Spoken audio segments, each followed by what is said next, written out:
નમસ્કાર મિત્રો, અમારી એપીટી ગુજરાતી ચેનલમાં તમારું સ્વાગત છે।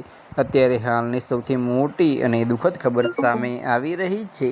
અમદાવાદ ગાંધીનગર હાઈવે પર ડમ્પરની ટક્કરે અનેકનું મોત। તો આની વિગતવાર વાત કરવામાં આવે તો તમને જણાવી દઈએ મિત્રો કે અમદાવાદ ગાંધીનગર હાઈવે પર એક બેફામ ડમ્પર ચાલકે બાઇકને ટક્કર મારતા એક શ્રમિકનું ઘટના સ્થળે જ મોત થયું છે, જ્યારે પાછળ બેઠેલા અન્ય એક શ્રમિક ઘાયલ થયો છે।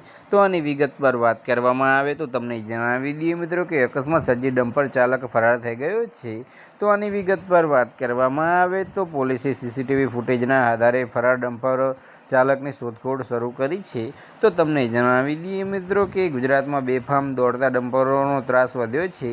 તો આની વિગતવાર વાત કરવામાં આવે તો તમને જણાવી દઈએ મિત્રો કે ત્યારે પોલીસની કાર્યવાહી પર પણ સવાલો ઉઠી રહ્યા છે। તો બસ આજ માટે આટલું જ નહીં। મારી યુટ્યુબ ચેનલ પર નવા હોય તો લાઇક, શેર અને સબસ્ક્રાઈબ કરી દેજો। ધન્યવાદ।